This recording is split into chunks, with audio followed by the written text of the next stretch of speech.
নমস্কাৰ, মোৰ নাম শ্ৰী মানসজ্যোতি কাশ্যপ। মোৰ লগত আছে ASFৰ দুজন সদস্য, সঞ্জীৱ ফাণ্ডাৰকাষ্ট আৰু ৰিদীপ ফাণ্ডাৰকাষ্ট।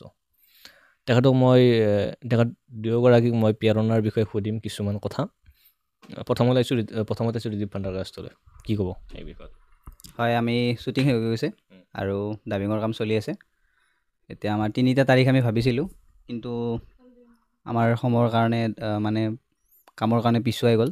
মিউজিক ছাবটাইটেল এইবিলাকৰ কাম আছে, গতিকে সেইখিনিতে হ'লে আমি চেষ্টা কৰিম।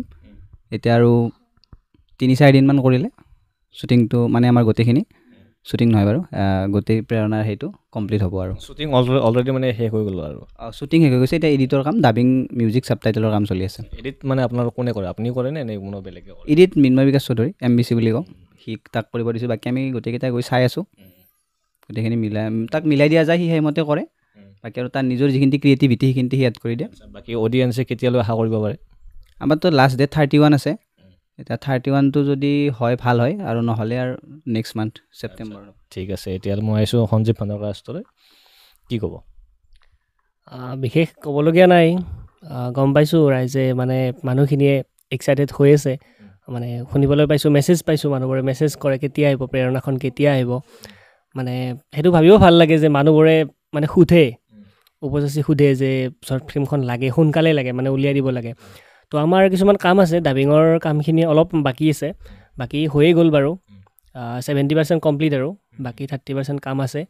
তো পাব আপোনালোকে, সোনকালেই পাব থাকিব। আৰু বিশেষকৈ এটা কথা কওঁ, এইবাৰ মানে শ্বৰ্ট ফিল্মখনত এটা নতুন বস্তু আছে, মানে কিছুমান চিন আছে নতুনকৈ অন্তৰ্ভুক্ত কৰা গৈছে, তো দেখিলে গমেই পাব সেইটো। বাকী মই সেইটোৱে সুধিব লৈছিলোঁ, মানে শ্বৰ্ট ফিল্মখন মানে কেনেকুৱা ধৰণৰ, ৰোমান্টিক হ'ব, একশ্যন হ'ব নে কমেডি টাইপৰ হ'ব?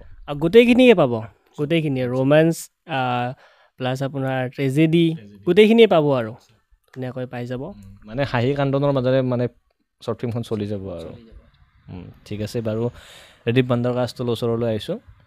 টীমত মানে ফিল্মখনত মানে কোন কোন আছে? বাহিৰা মানুহ লোৱা গৈছিল নে এইবাৰ, নে টীমৰ মানে ASF টীমে গোটেই মানে কৰিছে? আৰু আমাৰ বাহিৰা মানুহ লোৱা গৈছে, আগৰখিনি আছে। বাকী আমাৰ লগত দুটামান মানে এতিয়া নাই আৰু, হিমাংশু বোলা নাই আৰু মানস, ইয়াত চাকৰি হ'ল। সি এদিন শ্বুটিং কৰিছিল, কিন্তু আমাৰ ক্লিপটো ডিলিট হৈ গ'ল। তাৰপিছত সেইটো শ্বট আকৌ বেলেগক কৰিব দিয়া হ'ল, সিও টাইম দিব নোৱাৰিলে, তেনেকৈ বস্তুটো থাকি গ'ল। বাকী আৰু বাহিৰা মানুহ 2জনমান লোৱা গৈছে, কিয়নো আমাৰ মাজতে মাক দেউতা হৈ থাকিলে অলপমান এজটো নিমিলে, সেইকাৰণে অলপ যাতে দেখাত মাক দেউতাক যেন পায় আৰু ৰিয়েল লাইফতো তেওঁলোক মাক দেউতাকে হয়, চ' তেনেকুৱা লোৱা গৈছে। ঠিক আছে, বাকী পূৰা একদম স্মুথলি মানে কামবিলাক হৈছে আৰু মই জনাত আৰু গোটেই আৰু কৰি আছে MBC। বাকী আমিও ডাবিং দিয়া হৈ গৈছে বাৰু, 3-4জন মানৰ আছে। সঞ্জীৱক কোৱাৰ দৰে 30% মান আছে, সেইখিনিতে কাম বাকী আছে। হয়, বাকী ভালে ভালে হওক, তাকে শুভেচ্ছা জনাইছোঁ আপোনালোকলৈ। সঞ্জীৱে কিবা ক'ব নেকি এই বিষয়ত? বিশেষ তেনেকুৱা একো নাই বাৰু, এটাই আশা যাতে মানুহবোৰে মানে আমাৰ মানে দৰ্শকখিনিয়ে যাতে চাই ভাল পায়, আমোদজনক হয়। তো আৰু কিবা ভুল ভ্ৰান্তি থাকিলে আপোনালোকে কমেণ্ট কৰিব, আমাক শুধৰাই দিব ভুলবোৰ, সেইখিনিয়ে আৰু ক'বলগীয়া। মানে এইটো শ্বৰ্ট ফিল্ম মানে কাৰোবাৰ ৰিলেটেড হয়নে, নে নিজে ভাবি কিনে বনোৱা এইটো শ্বৰ্ট ফিল্ম? কোনে ক'ব? ৰিলেটেড নহয়, মানে কল্পনা কৰা যায় কিছুমান কথা, কাল্পনিক। চ' তেনেকৈ আৰু যিহেতু কিবা এটা বস্তু লিখিলে প্ৰথমতে নিজক লৈ ভবা যায়, গতিকে তেনেকৈ আৰু সেইকাৰণে ময়ে লিড ৰোলটো কৰিছোঁ, মানে নিজক লৈ ভাবি লিখা যায় বস্তুবিলাক, যে এইটো শ্বট লিখোঁতে গম পাই যে এনেকৈ কৰিম। চ' বাকী আৰু কেৰেক্টাৰবিলাকো তেনেকৈ ভবা যায় যে সি পাৰিব এইটো, ই পাৰিব বা তাই পাৰিব। চ' এনেকৈ ভাবিয়ে কৰা গৈছে শ্বৰ্ট ফিল্মখন।